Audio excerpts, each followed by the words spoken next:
ជុំរួចស្អុយអីគេឯងមានធំក្លិនស្អុយអត់ស្អុយតើឯងអេក្លិននេះដូចជាក្លិនអាចឆ្កែនោះនៅក្បែរចដៅផ្ទាំងសង្ស័យតែឆ្កែអ្នកចិត្តខាងទៀតហើយមើលទៅពូអាមិនទៀតហើយធ្វើរស់នៅឲ្យមានក្តីសុខក្នុងខ្លួនខ្លះមើលក៏មកតាមរករឿងតែអញពេករករឿងអាម៉េចពូឆ្កែពូឯងចូលទៅអាចដាក់ផ្ទះខ្ញុំគ្រាន់តែប្រាប់ឲ្យដឹងមិនមែនមករករឿងឯណាហើយឯងមិនដឹងតែឆ្កែអញទៅអាចដាក់ហើយចង់មានឆ្កែណាទៀតក្រៅពីឆ្កែពូឯងហ្នឹងផ្ទះខ្ញុំអត់មានចិញ្ចឹមឆ្កែទេហើយម្ដុំនេះមានតែឆ្កែពូមួយហ្នឹងហើយ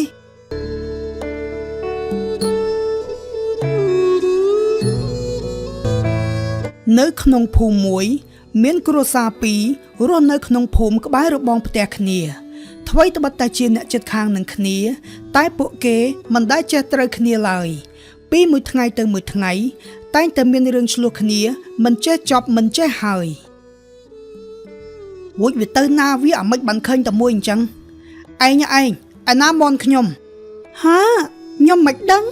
ហើយមិនបាត់អស់ប្រមាណនេះមន់ពីរឥឡូវសល់តែមួយហ្នឹងរួចមួយទៀតទៅវាទៅណាយប់មិញខ្ញុំដូចជាលឺមន់ស្រែកយំតែមិនហ៊ានក្រោកមើលសង្ស័យតែចោលចូលមកលួចតែដឹងឯងចោលអាណាឯងវាមិនដែលទេស្រុកភូមិយើងពីដើមឡើយមិនដែលឮថាមានចោលផងហើយចោះនេះមិនបានបាត់ស្រួលម៉េះខ្ញុំមិនដឹងទេរកមើលឲ្យសពមើលឯងមើលអីទៀតបើរកវាមកព្រឹកហើយឃើញតែមួយហ្នឹងយ៉ាប់មន់ពូជទៅនឹងទិញអស់លុយមកកកោកមិនដឹងអាចោលណាវាលួចបាត់មកយាយវាដល់ម៉ោងបាយហើយឡើងឈ្ងុយតែម៉ោងនេះណែអាដងលើកក្រោយហើយទៅខំអាធំជាងនឹងទៀតមកអាណាក៏ដោយឲ្យទៅដើរចូលទឹកដីយើងខំវាទៅកូនថ្ងៃនេះហេងទាំងព្រឹកតែម៉ោងនេះបើកភ្នែកឡើងបានមន់យកមកឆាទាំងព្រឹកបើបានបែបនេះរាល់ថ្ងៃមិនដឹងជាឆ្ងាញ់យ៉ាងណាទៅតាវាគួរទៅអរគុណអាដងទៅឯងឆ្កែយើងវាមិនត្រឹមតែចេះចាំផ្ទះទេចេះទាំងរកម្ហូបឲ្យម្ចាស់វាទៀតឯងមិញឮតែឆ្កែគាត់ពណ៌មន់អាម៉េចទេឯងសង្ស័យតែមន់យើងតែដឹងឯងសាក់ទៅសួរគាត់មើលឯងសាក់ទៅសួរមើលខ្ញុំអត់ចង់និយាយចូលជាមួយពួកគាត់ទេនិយាយគ្នាម្ដងណាក៏មានតែរឿងឆ្លងទៅឯងទៅសួរគាត់ធម្មតាទៅវាគ្មានរឿងអីត្រូវឆ្លោះទេចឹងក៏បានដែរពូចំសួរអត់ឆ្លើយទៀតអើយពូវាថៃហើយហៅធ្វើអីចង់បកករឿងទៀតមែនសួរមួយម៉ាត់មិនឆ្លើយពូហើយកំពុងធ្វើអីពងស៊ីបាយយីអានេះឃើញស៊ីបាយហើយនៅសួរទៀតហើយបានម្ហូបអីចោះឆាមន់អាម៉េចប្រុងសុំស៊ីដែរមែនអត់ទេសុំអីរួចបានមន់នឹងមកពីណាទិញនៅផ្សារឬលួចគេជួយអានេះសួរនាំរឿងឲ្យតើនេះមកសម្បត្តិមន់មួយសោះចាំបាច់ដល់ថ្នាក់លួចគេហើយបានមកពីណាចោះមន់នឹងឆ្កែអញវាអ្នកពំមកឲ្យហើយថៃសួរនឹងប្រុងមានរឿងមែនថាមែនចឹងតើបានខ្ញុំបាត់មន់អស់មួយមន់នឹងសង្ស័យមន់ខ្ញុំហើយយីចេះតែសង្ស័យមិនហើយមើលមិនដឹងបើវាឆ្អិនអស់ហើយពូម្សិលមិញខ្ញុំទិញមន់មកដាក់ផ្ទះមកគូរួចព្រឹកឡើងបាត់អស់មួយមិនឲ្យខ្ញុំសង្ស័យមិនអញមិនដឹងទេសំខាន់ឆ្កែអញវាអ្នកពំមកតែមកដល់ផ្ទះអញមកហូបអញហើយឆ្កែអញវាឆ្លាតអញ្ចឹងវាចេះទាំងចាំផ្ទះចេះទាំងរកមកហូបមិនពូនិយាយអញ្ចឹងនេះឆ្កែពូវាអ្នកខំមន់ខ្ញុំសុំទោះមួយម៉ាត់ក៏ពូអត់និយាយនៅកាន់ជើងឆ្កែទៀតឯងប៉ុណ្ណឹងបានហើយនៅវែកញែកអីទៀតវែកញែកក៏គ្មានបានអីមកវិញដែរយ៉ាប់ឥឡូវចេះឆ្កែពូអាមួយហ្នឹងរកចង្វាក់ចងវាទៅកុំឲ្យវាដើរតែខំដើរតែពំរបស់របរផ្ទះគេអញ្ចឹងទៀតណែអាមិនបានត្រូវចងឆ្កែអញទៅវិញបើមិនចង់បាត់របស់របរហើយធ្វើរបងពាត់ជុំវិញផ្ទះឯងទៅនិយាយអត់ចូលគ្នាសោះហ្មងបើមានលុយខ្ញុំធ្វើយូរហើយពូខ្ញុំមិននៅនាំវេទនាឆ្លោះគ្នាជាមួយពូអរតែថ្ងៃអញ្ចឹងទេបើចឹងអត់ដែលពេលបាត់របស់កុំមករអ៊ូដល់អញឯងអើយប៉ុណ្ណឹងបានហើយតោះទៅហូបបាយវិញហួសចិត្តហ្មង នេះគ្រាន់តែបាត់មន់មួយសោះធ្វើដូចបាត់មាសមកពីងអាម៉េចនឹងតាវាមករករឿងយើងមែននឹងហើយឯងមើលវាចោទថាឆ្កែយើងចូលទៅខំមន់វាហើយមិនបានជាវាដឹងថាមន់វាចោះបើឆាឡើងឆ្អិនអស់ហើយហ្នឹងហេយ៉ាប់មែនពួកនេះអើយកុំខ្វល់បើឆ្អិនហើយនាំគ្នាហូបទៅចាំព្រឹកស្អែកធ្វើស៊ីឯងឲ្យរៀងវិញម្ដងតោះតាវាហើយអ្នកចិត្តខាងអីមិនចេះរកតែរឿងឆ្លោះហ្មងលុះស្អែកឡើងជុំរួចស្អុយអីគេឯងមានធំក្លិនស្អុយអត់ស្អុយតើឯងក្លិននេះដូចជាក្លិនអាចឆ្កែនោះនៅក្បែរចដៅផ្ទាំងសង្ស័យតែឆ្កែអ្នកចិត្តខាងទៀតហើយមើលទៅឯងអើយទៅចាំយកដីកាយកប់ចោលទៅកុំទៅសួរនាំគាត់អីនាំតែមានរឿងឆ្លោះគ្នាទេអត់ទេខ្ញុំត្រូវតែប្រាប់គាត់ឲ្យដឹងបើមិនប្រាប់ទេគាត់នៅតែអញ្ចឹង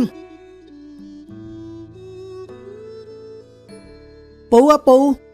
អាមិនទៀតហើយធ្វើរស់នៅឲ្យមានក្តីសុខក្នុងខ្លួនខ្លះមើលកុំមកតាមរករឿងតែអញពេករករឿងអាម៉េចពូឆ្កែពួកឯងចូលទៅអាចដាក់ផ្ទះខ្ញុំគ្រាន់តែប្រាប់ឲ្យដឹងមិនមែនមករករឿងឯណាហើយឯងមិនដឹងថាឆ្កែអញទៅអាចដាក់ហើយចង់មានឆ្កែណាទៀតក្រៅពីឆ្កែពួកឯងហ្នឹងផ្ទះខ្ញុំអត់មានចិញ្ចឹមឆ្កែទេហើយម្ដុំនេះមានតែឆ្កែពូមួយហ្នឹងហើយយីអានេះព្រឹកមិនតន់រករឿងហ្មងគ្រាន់តែអាចឆ្កែពី3ដុំសោះកាយកប់ចោលទៅចាំបាច់មករករឿងហើយប្រុងឲ្យខ្ញុំកាយកប់រាល់ថ្ងៃអញ្ចឹងមែនមីងឆ្កែមីងខំមន់ខ្ញុំផងលួចពំខោអាវខ្ញុំផងហើយមកជុះដាក់ផ្ទះខ្ញុំទៀតហើយគិតអាម៉េចលើមានគិតអាម៉េចបើមិនចង់ឲ្យវាឆ្លងទៅធ្វើរបងខំទៅធ្វើរបងទៅអត់អីទេចាំមើលខ្ញុំធ្វើរបងតែធ្វើឲ្យនៅបាត់របស់ផ្ទះខ្ញុំទៀតពូហើយនឹងមីងត្រូវតែសងខ្ញុំវិញហើយអាម៉េចឲ្យតែបាត់របស់ដឹងតែចោតឆ្កែអញហ្មងអីខ្ញុំខ្ជិលនិយាយទៀតចាំតែមើលទៅអើយតែប៉ុណ្ណេះវាព្រមធ្វើរបងឲ្យឯងវាធ្វើអញ្ចឹងវាធូរលុយយើងដែរតើមែនហើយឯងឲ្យវារៀងឯងអាក្មេងមិនស្គាល់ចាស់ក្រោយពីមានរឿងឆ្លោះគ្នាមិនចេះចប់មិនចេះហើយគ្រួសារប្តីប្រពន្ធនាយសុកក៏បានធ្វើរបងខណ្ឌចែកផ្ទះរបស់គ្រួសារទាំងពីរជុំជែកអញតើនេះអាម៉េចបានទៅធ្លាក់ចូលដីវាវិញណែវើយអាសុកអាម៉េចមកសម្បត្តិជែកមកស្ទងសោះចាំបាច់លួចហើយមានមាត់អត់ចេះសុំអាម៉េចទៀតហើយនេះថាធ្វើរបងហើយលែងមានរឿងឥឡូវទៀតរួចខ្ញុំមានបានទៅលួចកាត់ជែកពូពីកាលណាជែកហ្នឹងវាទេចូលដីខ្ញុំហើយវាទុំធ្លាក់ខ្ញុំមានបានកាត់ណាម៉ែងកុំមកប្រកែកនោះចោលវាមិនដែលប្រាប់គេថាចោលទេចោលអីគេពូជែកហ្នឹងវាទុំធ្លាក់ចូលដីខ្ញុំអាម៉េចមកថាខ្ញុំចោលហើយដូចខ្វះកន្លែងដាំមកដាំក្បែររបងផ្ទះឲ្យនាំរឿងឆ្លោះគ្នាតតែបានដាំណាស្រេចតែអញឲ្យទៅនៅក្នុងដីអញដឹងហើយថាក្នុងដីពូតែវាទេចូលដីខ្ញុំនេះអារឿងទេចូលហ្នឹងខ្ញុំដឹងយូរហើយខ្ជិលប្រាប់ព្រោះតែមិនចង់មានរឿងឥឡូវមានរឿងតតែបានអញមិនដឹងទេឥឡូវឆាប់ហុចជែកហ្នឹងមកអញវិញតាវាអើយតាវានោះយាយវាមកល្មមឯងមើលជែកយើងវាលួចកាត់ទម្លាក់ដាក់ដីវាហើយវានៅប្រកែកថាអត់បានលួចទៀតអើយមិនមែនទេគឺវាធ្លាក់ចូលដីគេហ្នឹងណាព្រឹកមិញខ្ញុំអ្នកឃើញតែឥឡូវខ្ញុំអត់ស្រួលខ្លួនទេជួយជូនខ្ញុំទៅពេទ្យផងជូនអាម៉េចលើបើផ្លូវមុខលិចទឹកអស់ហើយហ្នឹងទៅចូលដីក្នុងផ្ទះសិនទៅចាំទឹកស្រកចាំខ្ញុំជូនទៅយីតានេះមនុស្សឈឺចិត្តងាប់ហើយនៅចាំទឹកស្រកឲ្យលឿនជូនខ្ញុំទៅពេទ្យសំខាន់វាអត់ផ្លូវទៅឯងឲ្យខ្ញុំជូនទៅអាម៉េចឯងបើករបងឲ្យគាត់ឆ្លងតាមផ្លូវយើងទៅមិនបាច់ទេឯងពួកគាត់ជាអ្នកឲ្យយើងធ្វើរបងតាទុកឲ្យពួកគាត់ទៅផ្លូវលិចទឹកនឹងទៅឯងអើយគាត់កំពុងតែឈឺណាជួយគាត់សិនទៅតាវាសុំមកក្មួយបើករបងតិចទៅខ្ញុំទ្រាំមិនបានទេដឹងសុំវាអាម៉េចបើយើងអ្នកឲ្យវាធ្វើហ្នឹងអីហើយកុំនៅបោបាច់ឆាប់សុំវាភ្លាមទៅ អាក្មួយឪពូសំបាក់របស់មកផ្លែតបានអត់ព្រោះផ្លូវមុខលិចទឹកអស់ហើយហ្នឹងចឹងពូឯងកាលមុនដែលញញឹមធ្វើរបងឥឡូវឃើញអត់ពេលអត់ផ្លូវមកសំបាក់វិញដែលអើយជួយពូសិនទៅពូដឹងតែឯងខឹងពូតែជួយមនុស្សសិនហើយចាំយើងនិយាយគ្នាទៀតណាមិនអីទេពូយល់ថាពួកយើងជាអ្នកចិត្តខាងនឹងគ្នាចាំខ្ញុំបើកផ្លូវនឹងជូនមីងទៅពេទ្យឲ្យអើយអរគុណណាស់ក្មួយឃើញអត់ពូអ្នកចិត្តខាងតើតែចេះជួយគ្នាអធិស្ស្រ័យឲ្យគ្នាបើរវល់តែឆ្លោះគ្នាឲ្យរឿងតូចតាចច្បាស់ជារស់នៅគ្មានក្តីសុខទេអើពូដឹងខុសហើយមីនាងអញ្ចឹងជួយមើលផ្ទះពូផងពូទៅពេទ្យជាមួយអាក្មួយដែរចាពូ